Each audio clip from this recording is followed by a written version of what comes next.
Sogodogo Kassoum, ex-musulman, aujourd'hui serviteur de Dieu. Je voudrais rendre un témoignage au travers le canal de Obajab Media, afin que vous qui me regardez et vous qui m'entendez, vous puissiez comprendre une seule chose qui est essentielle: donner sa vie au Seigneur Jésus. Et sur cela, je voudrais me fixer sur l'écriture dans le livre des Actes, chapitre 4, verset 12. Il n'y a de salut en aucun autre, car il n'y a sous le ciel aucun autre nom qui ait été donné parmi les hommes par lequel nous devons être sauvés. Voilà un peu pour nous la pensée de Dieu. Dieu, au travers des Saintes Écritures, nous apprend qu'il n'y a de salut en aucun autre nom, si ce n'est que le Seigneur Jésus-Christ. J'étais musulman 100%, de père et de mère musulmans. Et j'ai grandi dans l'éducation islamique, dans la cour familiale. Mon père était un musulman très respecté. Il ne manquait pas les 5 prières quotidiennes, mais il était aussi un pilier à l'église, du moins à la mosquée. Et il nous a donné cette éducation dans la vie de l'islam, dans l'éducation musulmane. Et depuis mon bas âge, j'ai commencé à prier, à avoir ma propre prière. Et bien qu'elle n'était pas allée à l'école coranique, mais nous possédions tous un Coran dans lequel nous plongeons nos regards pour pouvoir apprendre certains sourates rattachés à la prière. Ayant grandi au nombre de 18 frères, nous avons commencé à suivre notre papa jusqu'au jour en 90 où il est décédé. Et toute la famille a vu mon zèle, mon attachement, plus que tous les frères dans la maison. Ils m'ont remis le chapelet de mon père, qu'on appelait le chapelet familial. C'est à moi que revenait le droit de conduire les prières pendant les ramadans, pendant les prières quotidiennes. À partir de 4 heures, je réveillais toute la famille. À 13 heures, je conduisais mes frères, mes grands frères, mes grandes sœurs, également à la prière.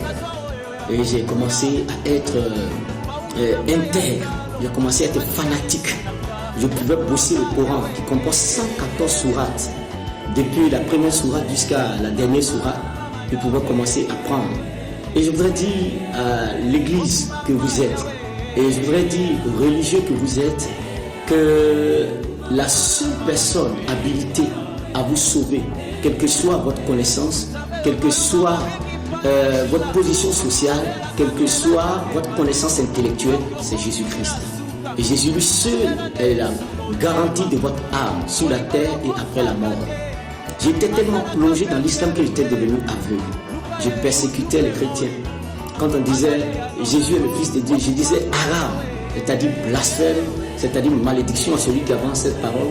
Parce que le credo de l'islam dit la ilaha illallah Muhammad Rasulullah. C'est-à-dire il n'existe aucun Dieu en dehors de Allah et Mohammed le prophète est son envoyé. Et je disais ça, je regardais les chrétiens avec dédain, avec mépris par rapport à ce qu'ils avançaient comme Jésus était le Fils de Dieu et Jésus était ressuscité. Alors que l'islam nous apprend au travers le Coran que ce n'est pas ainsi. Donc j'ai commencé à développer, à prendre le Coran. J'avais arrêté de boire, arrêté d'aller dans les boîtes de nuit, arrêté d'aller, tout ce que faisait un jeune normal. Je me suis consacré totalement à l'islam depuis 90. Et j'ai commencé à avoir un travail à Yassak Usine, dans la contrée de la Côte d'Ivoire, précisément dans le département de Dabou. Et dans un village à Djoukro, il y avait une usine là, une fabrique d'huile de palme qu'on appelle Palme Afrique. Et j'ai eu là en 92 mon premier travail. Étant allé dans ce secteur de travail, j'étais employé là-bas, non pas comme embauché, mais contractuel, contrat de 1 an. Et là, il y avait une petite mosquée où quelques employés, quelques contractuels et quelques embauchés allaient à la mosquée. Et là, j'ai commencé à afficher dans l'usine, dans la cité, mon zèle intègre, mon zèle excessif de l'islam. Je ne jouais pas au football. Je quittais au boulot, j'étais sur la peau de prière et à la mosquée. Je passais tout mon temps à la mosquée, je ne me reposais pas. Parce qu'on m'a remis non seulement le chapelet familial, mais le boubou de mon père, avec tous les accessoires du Coran, c'est-à-dire le tapis, et puis l'eau bénite qu'on appelle le Nansiji. Et j'avais toutes ces choses à ma propriété. Je priais, je faisais des zikrs pour me faire aimer dans l'usine, je faisais des sourates pour que je sois au-dessus de tous les employés dans le service. Et tous les musulmans et tous ces autres oustas ont vu mon zèle. Ils ont vu que vraiment j'étais différent de tous les jeunes et même différent de certains musulmans parce que j'étais intègre, j'étais assidu aux 4 prières quotidiennes, c'est-à-dire la prière de 4h30, 5h30, la prière de 13h30, la prière de 16h, 18h30 et puis les 2 sourates surrogatoires avant d'aller me coucher. Donc, voyant mon zèle, l'imam m'a dit « Ah, mais tu es plus jeune, c'est vrai que tu es jeune, mais je voudrais que tu assures l'intérim quand il sera au travail, dirige la prière. » Moi, je suis très jeune pour être au devant de tous ces papas. Il a insisté à ce que je sois son second direct à la mosquée. Et c'est alors que quand j'ai commencé à vouloir prendre le relais, qu'un des contractuels qui venait d'arriver, qui n'était même pas chrétien, qui n'était même pas un enfant de Dieu, mais qui possédait une Bible déchirée et qui s'est avancé auprès de moi un jour, après avoir mangé avec moi, il m'a dit « Frère Kassoum, je voudrais te poser une question et ensuite te demander de pouvoir entreprendre quelque chose. Tu m'excuses, ce n'est pas que je vais aller contre ta religion, mais je voudrais que tu me répondes à une question et tu me dises quelque chose. » Je lui ai dit « Tu connais mon appartenance. Tu sais que je suis en train de seconder la mosquée. Et tu veux me voir à chaque fois au travail, descendre pour aller faire mes rakats, pour aller prier. Donc arrête peut-être de me choquer. Si tu as quelque chose à dire, je voudrais que ça reste dans le cadre, ça s'inscrit dans le cadre du travail. Il a dit, tu me dis, je te demande pardon. La première question que je voudrais te poser, Kassoum, est-ce que tout ce que tu dis en arabe, tu le comprends? Et sais-tu que en priant et en demandant quelque chose à Dieu, il faut le dire, ce n'est pas des récits. Ça m'a choqué. Effectivement, je ne comprenais rien de tout ce que je récitais comme sourate. Je récitais parce que je l'ai appris dans le tas. C'est maintenant, avec l'évolution des choses, les jeunes musulmans fanatiques commencent à bosser. Non seulement la Bible commence à prendre, comme ce qu'on appelle, les versions du Coran en français pour pouvoir comprendre le sens. Sur le mot papa, plusieurs qui ne comprennent rien de ce qu'ils avancent, de ce qu'ils récitent dans les sourates et dans le Coran. Et je lui ai dit, je ne veux pas que tu entres entre moi et mon Dieu. En dehors de la religion, nous pouvons être des amis, mais si tu viens me choquer, il te serait très difficile à vivre dans la maison où nous sommes. Il a dit, ah pardon, mais ce que je voudrais te dire, il faut demander à Dieu, pas à Jésus-Christ ni à Mohamed, quel est le chemin qui mène au salut. C'est tout ce qu'il m'a dit. Quand Dieu veut visiter quelqu'un, il peut employer n'importe quel instrument afin de vous sauver ou bien afin de vous donner un message. Nous voyons que dans la Bible, Dieu s'est servi de l'ânesse pour parler à Balaam. Nous voyons également que dans le Nouveau Testament, le coq a chanté pour que Pierre comprenne l'essentiel des choses qu'il avait régné son maître Jésus. Et Dieu est passé par cet homme, par ce jeune qui n'était même pas chrétien ni un pasteur, pour l'utiliser pour me parler sur les choses à venir, me parler de mon salut.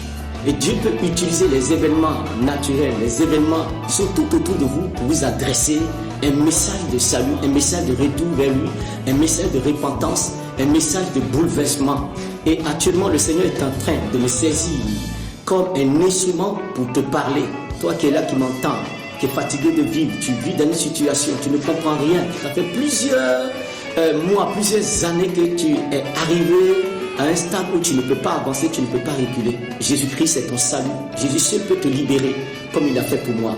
Et quand il m'a dit ça, vraiment, je n'ai pas tout de suite été choqué. Mais je lui ai dit d'arrêter sur tout ce qu'il était en train de me dire. Et il a dit, je te demande pardon. La première nuit, j'ai dormi.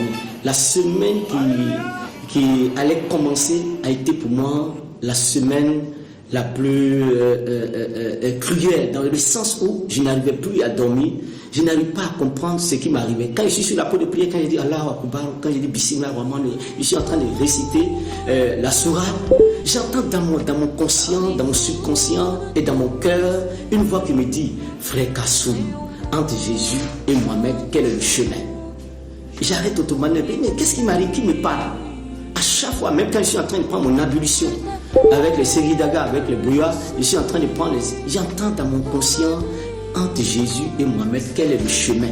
Quel est le chemin? Quand je suis en train de réciter le Coran, j'attends ça la nuit, j'attends au service, j'attends ça, je suis allé voir le jeune, il dit: qu'est-ce que tu m'as dit?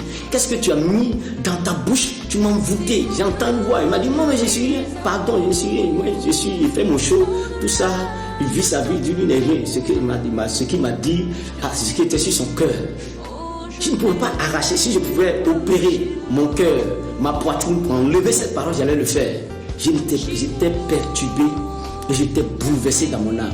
Au point qu'un vendredi après la prière, de 13h30 à la mosquée, j'ai dit à Dieu, il dit: je ne m'adresse pas à Allah, je ne m'adresse pas à Mohamed, je ne m'adresse pas à Jésus. Je m'adresse à toi qui m'as créé, à toi qui est en train de me faire comprendre le chemin de l'éternité.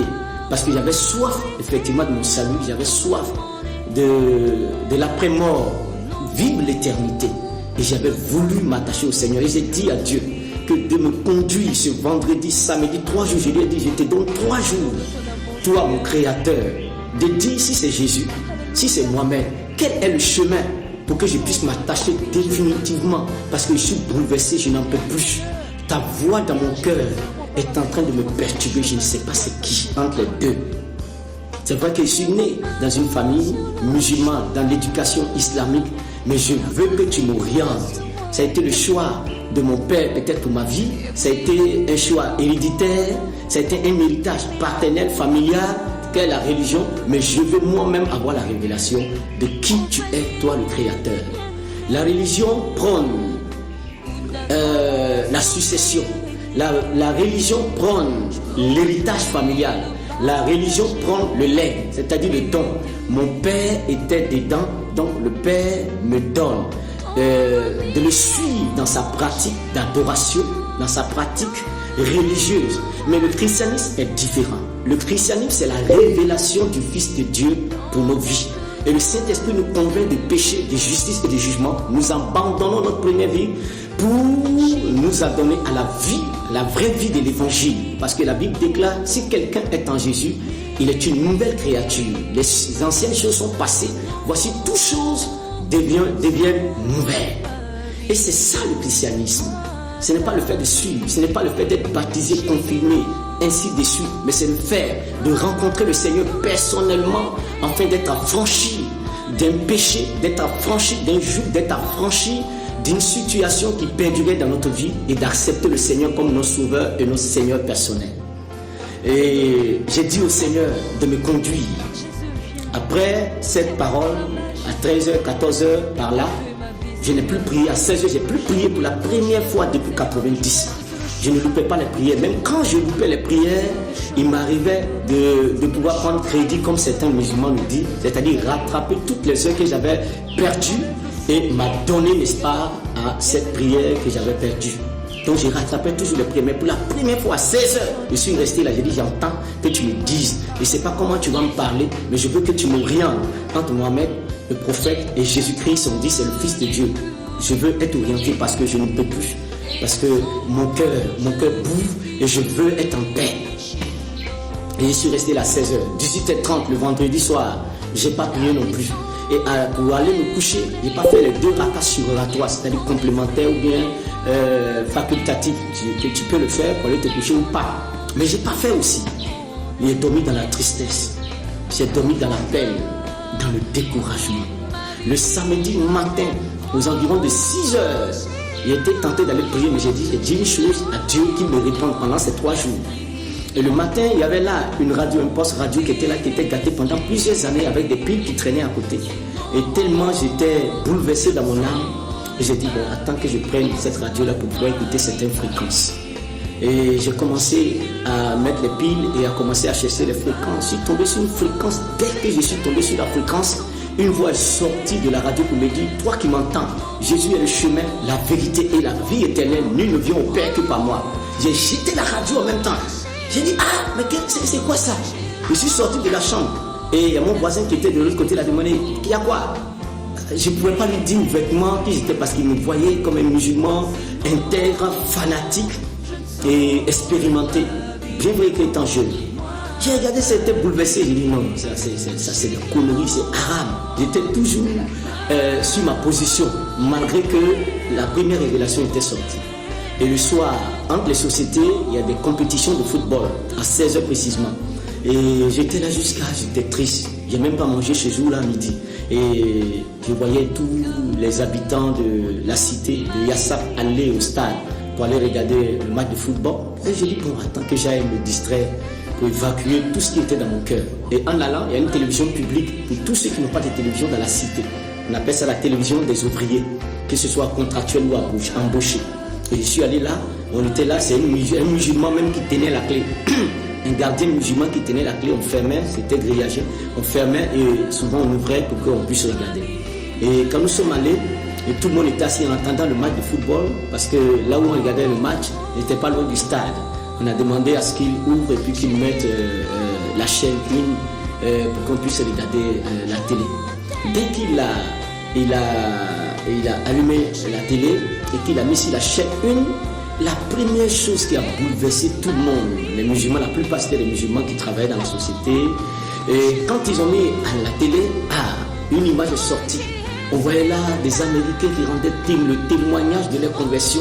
J'étais drogué, Jésus a changé ma vie. J'étais musulman, Jésus a changé ma vie. Jésus peut changer ta vie. J'étais drogué. J'étais là, c'était comme si ça m'a... Tous les musulmans criaient Haram, Kaïta. C'est-à-dire c'est bon comme ça, allez, fermez. On a éteint. Et moi, il a commencé à me laisser poisson, les bons choses, vraiment la télé, moi, c'est même pas ce qu'ils veulent. On a éteint la télé. Et nous sommes allés au stade. J'étais arrêté, seul parmi le monde qui était là. Et un vigile de la société qui venait d'arriver. Et il était gardien ce jour-là. C'est lui qui relayait la sécurité. Et tout le monde a commencé à le voir au stade. Et les gens ont commencé à crier, mais tu laisses l'usine pour aller où? Tu laisses l'usine pour aller où? Il avait des petits traités dans sa main. Et il allait, il ne sait pas qui il cherchait au stade. Et quand il m'avait dit, ah Seigneur, je l'ai trouvé enfin. Et je me suis dit, mais c'est quoi? C'est pas aller te ségonner comme gardien? Il a dit, non, j'étais assis là. Et le Seigneur Jésus m'a dit, il y a son enfant qui est ici sur le stade.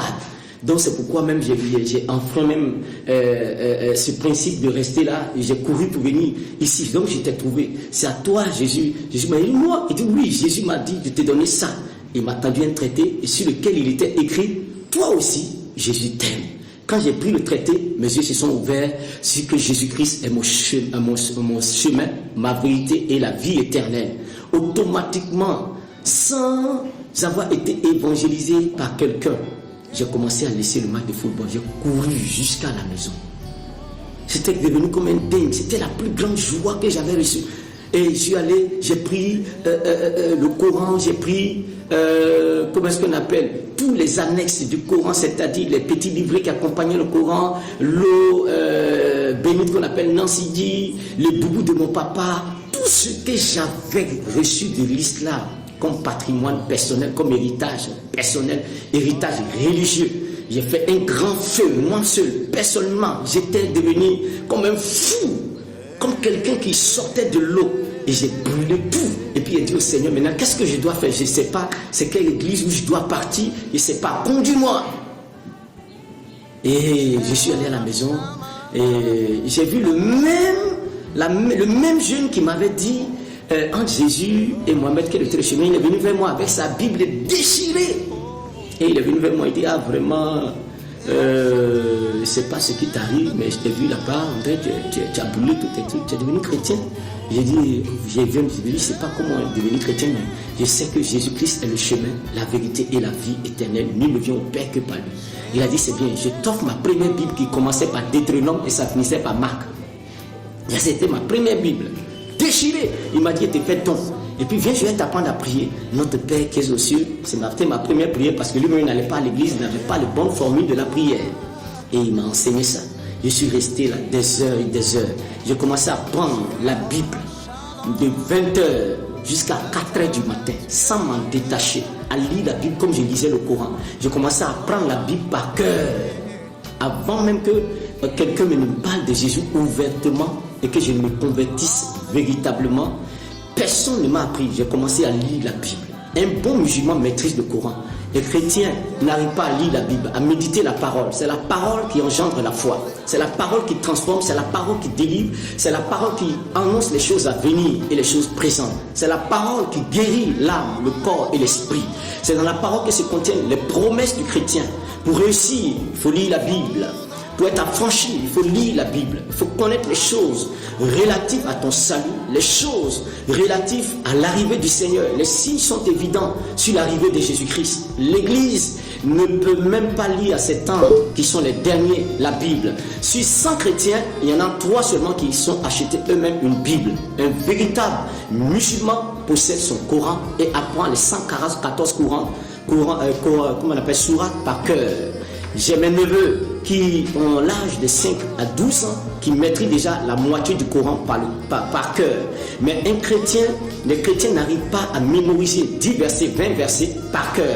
Or, David a dit dans le psaume 119, « Je serre ta parole dans mon cœur afin de ne pas pécher contre toi. » J'ai commencé à lire la Bible, à apprendre la Bible, sans qu'on ne m'enseigne, sans que j'ai un séminaire.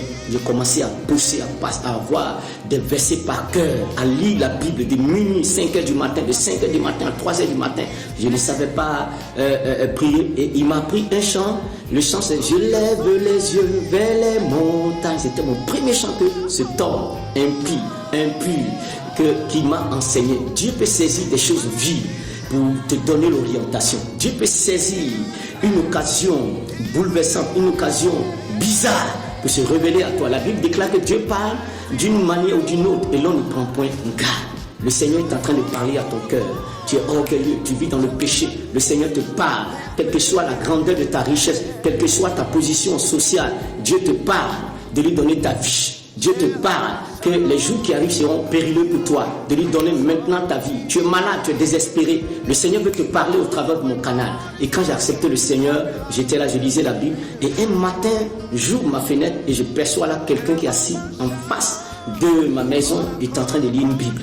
Le Saint-Esprit m'a poussé vers lui. Je suis sorti sans chaussures, sans même un tricot. Je suis allé vers lui comme il me poussait. Je suis allé, il dit bonjour, je suis un musulman, je suis converti, ça fait 2 jours. Lui-même, quand il a dit, il a dit, hey, c'est pas toi qui allais. Il dit, j'allais à la mosquée, mais j'ai reçu le Seigneur avant-hier. Et je veux que tu me parles de Jésus. Je savais, j'ai une Bible, mais je veux que tu me parles de Jésus. Et c'est lui qui m'a fait asseoir. Il s'appelle Lago Norbert. Aujourd'hui, il est un ancien de l'église. Et il m'a fait asseoir, il m'a parlé de Jésus-Christ. Il m'a parlé du salut et il m'a dit de donner ma vie aujourd'hui. Je lui ai donné ma vie. Et il m'a imposé les mains, il a commencé à parler en langue. Quand il a commencé à parler en langue, c'était ma première fois même d'entendre se parler en langue. Quand il a fini, je lui ai demandé, tu es en anglais ou bien tu es nigérien? Il m'a dit non. Il a dit c'est même parler en langue. Il a dit ça veut dire quoi? Il dit quand tu vas voir. Et tu vas voir aussi cette promesse pour toi. Tu parleras en langue plus tard. Et le plus grand défi, c'était d'affronter mes parents et ceux de l'usine. Il ne fallait pas que je cache. Je ne pouvais pas cacher. J'ai commencé à prier personnellement.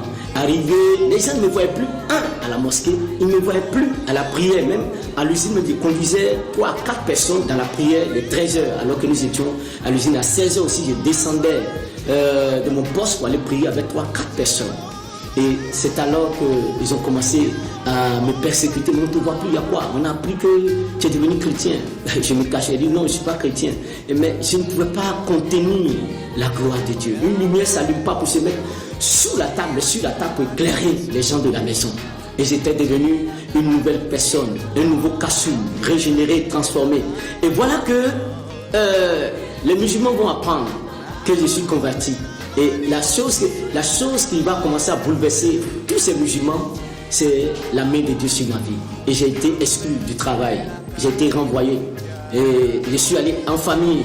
Je n'avais que pour seul lieu de résidence la cour familiale où étaient mes grands frères, mes oncles, mes 2 mamans, mes petits frères.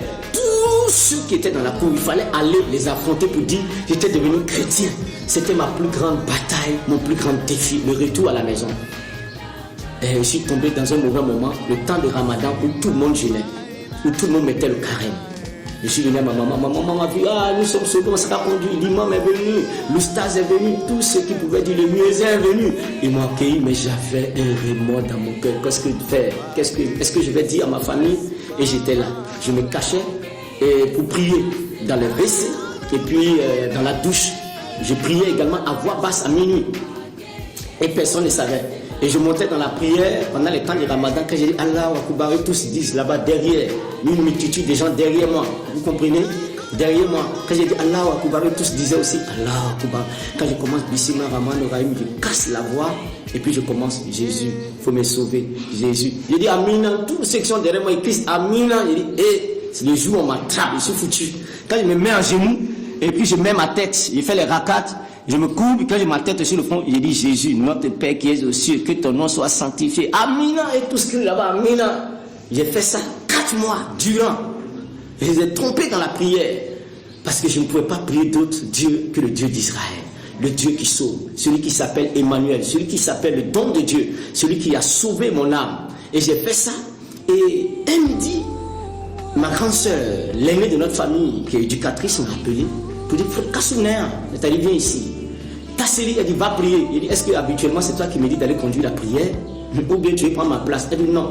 Ou bien ce que j'ai appris, c'est exact. Il dit, tu as appris quoi? Elle dit, on dit, tu te caches pour aller dans l'église qui est de l'autre côté. J'ai été pris dans le filet. Ma maman est sortie. Elle dit, il y a quoi? Qu'est-ce qui se passe? En même temps, les grands frères sont sortis. Ils étaient au salon avec, en un instant, tous les membres de ma famille. Il y a quoi? Tu es en train de crier sur ton petit frère. Il a fait quoi? Tu as fait quoi? Elle m'a saisi le collet. Elle dit, dis la vérité. Allah, j'étais embarrassé. Elle dit, tu es devenu chrétien? Oui ou non? Mon cœur a commencé à battre. Ma famille, la famille paternelle, mes frères, mes 2 mères me regardent. Tout le monde me regarde. Au milieu de tous ces hommes, que vais-je dire? Mais j'ai pris la décision qu'il fallait. J'ai dit, et si je suis devenu chrétien, et puis à quoi? Je vous assure que c'était le plus grand funérail même avant, peut-être après, je ne sais pas si après maman ils vont pleurer comme ça, mais ce jour-là, elle s'est jetée, ma mère s'est jetée, tout le monde, petit frère, ces gens pleuraient, même ceux du dehors sont venus, ils pensaient qu'il y avait un décès, ils ont commencé aussi à pleurer sans savoir ce qui s'est passé dans la maison. J'attends là-bas, on dit, il est devenu païen, il est devenu chrétien, elle a pleuré, ils m'ont raté avec des chaussures, j'ai fui et je suis allé me réfugier dans ma chambre. Ma mère rentrait derrière moi. Elle s'est mise en genoux. Qu'est-ce que tu veux faire? Tu seras la risée de tous les musulmans, de la famille. Qu'est-ce que les gens vont dire? Les gens de la mosquée vont dire l'islam prône la solidarité. Et je voudrais dire à un frère, à une sœur chrétienne, la communion fraternelle est une âme forte que n'importe quel défi que l'ennemi peut prévoir dans la vie de l'Église. Nous devons être unis plus que jamais au retour du Seigneur. Nous devons nous associer pour évangéliser, sans barrière dénominationnelle. Nous devons nous mettre ensemble pour réussir la mission que le Seigneur nous a confiée. Ils se sont mis ensemble, ils sont entrés dans ma chambre. Et ma mère était en genoux, elle a attrapé mes pieds. Kassou, j'étais mis en genoux, j'ai fait ceci, j'ai fait cela. Elle était en train de me bouleverser par ses paroles. Elle pleurait à chaudes larmes. Mon grand frère est venu pleurer. Ma grande soeur même qui était de l'autre côté, elle est venue regarder la scène. Les gens étaient là. Parce qu'il y avait une chambre. Mon père a construit une chambre salon pour chaque garçon. Nous sommes au nombre de 18. Une grande cour familiale avec les soeurs qui dorment avec les mamans. Donc, j'étais entré dans ma chambre. Elle est rentrée là-bas. Et elle m'a dit, vraiment, je veux que tu abandonnes ta résolution. Ce que tu as dit là, c'est vrai, on a attendu, ça arrive. Ça peut être une épreuve que Allah t'a donnée. Maintenant que tu as fait ça, reviens. Il faut être là, viens me conduire. Et j'avais voulu abandonner cette décision que j'avais prise pour accepter le Seigneur. Lorsque j'ai entendu la première fois la voix du Saint-Esprit dans mon cœur qui a dit, celui qui aime son père, sa mère, ses frères, plus que moi, n'est pas digne d'entrer dans le royaume de Dieu. Et j'ai dit à ma mère, tu resteras ma mère, vous resterez mes frères. Mais j'ai choisi une décision, quel que soit le prix, je suis prêt à accepter. Et ma mère s'est levée. Elle a commencé à me frapper. Ils m'ont bloqué mes vêtements, ils sont sortis de la cour. Et je suis sorti sans savoir où aller. Je suis sorti les bras ballants. Toutes mes années d'économie, de travail, tout mon argent, mes droits qu'on m'avait donné au travail, ils ont pris l'argent. Ils ont pris ma chaussure. Ils ont pris tout. Je suis sorti seulement avec un pantalon vert, une 5 tricots avec une dockside. Je suis sorti là. Je ne savais où aller. Je suis allé me balader jusqu'à je suis allé à l'église. Et j'ai vu là un frère, j'ai dit, on m'a rejeté, on m'a persécuté, mais même on m'a accompagné de toutes sortes de malédictions. Tu vas mourir, tu ne vas pas réussir, tu vas voir qui va t'aider, tu vas voir que Mohamed est réellement sauve, tu vas voir toutes sortes de malédictions m'ont accompagné, ma mère, ma grande soeur. Et je suis sorti là, je suis allé à l'église, j'ai demandé la permission au frère, est-ce que je pouvais dormir à l'église? Il a fait appel au pasteur. Et c'est alors que j'ai commencé à dormir à l'église sur les bancs. J'ai fait 10 ans en dormant à l'église, dans la même ville où étaient logés mes parents. Je n'avais pas de nourriture, l'église ne me nourrissait pas. Je me nourrissais avec des bananes non mûres pendant ces 10 années de ma vie. Je mangeais des papayes non mûres comme des concombres. Je travaillais dans les cours des gens, je nettoyais les herbes devant la maison des gens. Je lavais des WC douches pour me nourrir. Et il y a une femme togolaise qui me donnait 100 francs par jour, qui payait les pains 75, haricots 25. Mais malgré l'épreuve de ma vie, je n'avais pas abandonné le Seigneur. Je suis resté intègre et fidèle au Seigneur. Parce que je savais en qui j'avais cru. Et je savais que quel que soit l'acteur de l'épreuve, un jour je sortirai. Et je veux te dire, toi qui traverses une épreuve à cause du Seigneur, à cause de ta foi, reste fidèle. Le Seigneur viendra te faire sortir de l'épreuve. Quelle que soit cette épreuve qu'Israël a traversée dans le désert, Israël est rentré dans son Canaan. Tu rentreras dans ton Canaan, quel que soit l'abandon, quel que soit le rejet. Jephthé a été rejeté. Ceux qui l'ont rejeté sont venus le chercher. Et tu as été rejeté pour une raison ou une autre, à cause de ta foi, à cause du Seigneur. Et je veux te dire que l'année ne finira pas. On viendra te chercher. La grâce de Dieu viendra te chercher. Les miracles viendront te chercher. Ton papa viendra te chercher. Ta maman viendra te chercher. Ceux qui t'ont exclu viendront t'approuver. Ceux qui ne croyaient pas en ton Dieu viendront croire en ton Dieu. Ceux qui ne te calculaient pas te mettront dans les programmes. Et j'ai été rejeté. J'ai fait 10 ans. Et j'étais là, seul. On me donnait les vêtements de mes frères et de mes soeurs et de l'église. On me faisait des dons. J'étais plus zélé. Et c'est là que j'ai reçu la paix du Seigneur. Et dans la paix du Seigneur, je suis allé vers ma famille pour leur annoncer la parole de Dieu. Et il y a une soeur qui était intègre. Elle était dans l'ASEPSI, association et AMC du moins, association des musulmans étudiants de Côte d'Ivoire. Elle se voilait. Elle était intègre. On ne voyait même pas ses figures ni sa bouche. Je me demandais même comment elle mangeait. On ne voyait pas ses orteils ni ses doigts. Et elle était là. Je suis allé vers elle. Il dit Korotoum. Elle s'appelle Korotoum. J'ai dit Korotoum. Elle dit Aram, éloigne-toi de moi, infidèle à Allah. Malheur à toi. Tu seras vomi. Et j'ai dit à mon petit soeur que le même Dieu qui s'est révélé à moi se révélera à toi. Elle dit quitte-la. Et elle est allée à la maison. Selon son témoignage. Et elle s'est mise en genoux. Elle a dit toi le Dieu qui t'appelle Jésus, pourquoi tu appelles mon grand frère? Hein? Et si tu es vivant là, pourquoi tu ne te révèles pas aux gens? Hein? Tu dis que c'est lui qui va te servir. Et moi aussi je vais te voir si réellement. Et c'est pas pourquoi elle a fait cette prière. Et la nuit elle dormait, elle voit quelqu'un traverser le mur, vêtu de blanc. Elle ne pouvait pas fixer ses regards. Et cette personne a marché vers elle. Elle a dit Koro. Elle ne pouvait pas, elle criait dans ses débattait dans la même chambre musulmane où ma famille était. C'est là qu'elle dormait. Et puis le Seigneur dit, je suis le Dieu de Kassoum, je m'appelle Jésus-Christ, donne-moi ta vie. Elle s'est levée et elle m'a appelé Kassoum, je veux connaître Jésus. À l'heure où il s'appelle, elle est transformée, elle s'appelle Ruth, elle est baptisée, elle est avec l'homme de Dieu, le pasteur Mohamed Sanogo, où elle sert le Seigneur à base d'honneur. Et il y en a plusieurs qui ont été convertis. Mon petit frère actuellement avec moi. Mes tantes sont converties et plusieurs autres musulmans sont convertis parce que Dieu fait des miracles au travers mon canal, à travers la nation. Je parcours de vie pour rendre mon témoignage et Dieu s'affirme et Dieu se glorifie au travers de mon canal. Et Jésus-Christ qui m'a délivré, Jésus-Christ qui m'a pris derrière l'inconnu pour me mettre ici au jour devant de vous, voudrait te parler à toi qui es là, qui me regarde, des contrées. Jésus te veut. Ouvre ton cœur. Veux-tu lui donner ta vie? Il veut que tu lui donnes ta vie maintenant alors que tu le regardes. Les temps sont dangereux. Les temps ne t'appartiennent pas. Après la mort vient le jugement de Dieu. Mais Dieu veut que tu lui donnes ta vie. Ouvre-lui ton cœur. Tu es une femme, tu es un homme d'affaires, tu es un politicien, tu es un Américain, tu es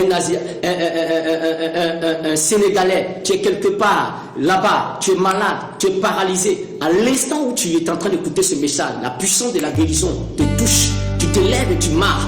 Tu es atteint de cancer, ça fait 3 ans. Tu es guéri par la puissance de ce Dieu que je prêche et qui s'est révélé à moi. Tu es quelque part, tu es bloqué, tu es désespéré, tu veux te suicider. Arrête de te suicider. Arrête d'envoyer ta vie pour te mettre à la mort. Arrête, parce qu'un nouveau espoir se lève en toi. Et Jésus est la solution. Jésus veut rentrer dans ta vie pour te bouleverser. Tu es là, tu n'as que faire, tu ne sais plus où aller. Jésus va t'orienter, parce que celui que je prêche s'appelle l'alpha et l'oméga, le premier et le dernier, la lumière du monde, le don de Dieu. Il est ta solution, il est ton chemin, il est ton salut, il est tout ce que le monde n'a pas comme trésor. Il est le trésor de ton âme. De la même manière, il a transformé ma vie. Je suis devenu quelqu'un d'important dans ma vie. La 10e année, ma mère a mis le pied chez moi, mon frère a mis le pied chez moi. Tous mes oncles sont venus me chercher. La prière rejetée par ceux qui bâtissaient deviendra la principale des langues. Les temps qui suivent, tu seras la principale des langues de ta famille. Les temps qui suivent, tu seras la principale des langues de ta nation.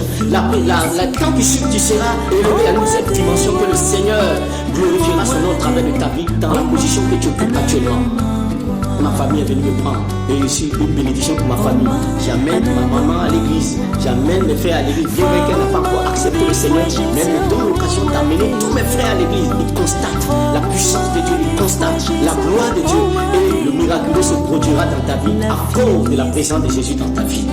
Et sur ce, je voudrais te dire que tu as entendu mon témoignage. Aujourd'hui, c'était une autre journée. Ta décision marquera une autre destinée. Ton oui marquera une autre destinée. Et je voudrais prier pour toi.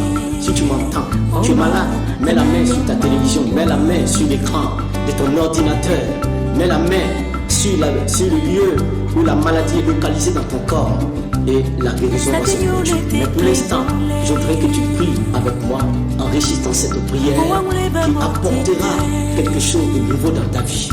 Donne-lui ta vie. Prends l'initiative maintenant même. Alors que tu regardes cette vidéo, donne-lui ta vie maintenant. Parce que les jours sont favorables. C'est aujourd'hui le jour du salut. C'est aujourd'hui cette occasion. Tu vas prier avec moi. Seigneur Jésus, je te remets ma vie comme mon sauveur et mon Seigneur personnel. Je prends la décision à l'instant même de t'appartenir maintenant et pour l'éternité. Je te reçois comme mon sauveur et mon Seigneur personnel. À quelque niveau que ce soit, que ta main soit à l'œuvre. Tu es là, tu as la sollicité. Tu reçois la guérison dans le nom de Jésus. Tu étais paralysé, tu es sur ton fauteuil roulant. Ça fait 2 ans, ça fait 3 ans, ça fait 10 ans. Je t'ordonne de te lever et de marcher au nom de Jésus. Tu étais atteint de sida, tu es désespéré. Tu reçois la guérison au nom de Jésus. Tu avais un problème cardiaque, la maladie te lâche maintenant au nom de Jésus-Christ. Et que la puissance du Seigneur soit propagée dans ta société, dans ton travail, dans ton régime. Quelque part, tu es jeune, tu es lié à la drogue et tu es là, accro à toutes sortes de drogues. Tu es libéré instantanément au nom puissant de Jésus. Ton foyer est brisé.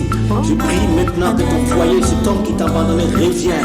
Tu as échoué dans une activité. Maintenant, tu reprends. Tu as été rejeté par ta famille. Ta mère va t'appeler dans les temps qui suivent au nom de Jésus. Une porte était fermée et un accès à une grande bénédiction. Cette porte s'ouvre. Ton argent était bloqué pendant des années.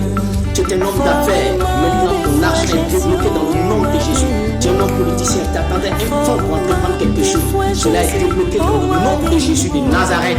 Merci Seigneur de bénir tous ces grands miracles dans ces vies. Tu rendras témoignage de la grâce de Dieu. Et ce matin, avant de clore, si tu désires je crois, tu peux m'appeler à ce numéro-ci. Plus 225 48 92 04 99. Et également le 40 04 02 33. Shalom, que Dieu vous bénisse. Jésus m'a Jésus t'aide frère ma anangama la fille Jésus sur ma anangama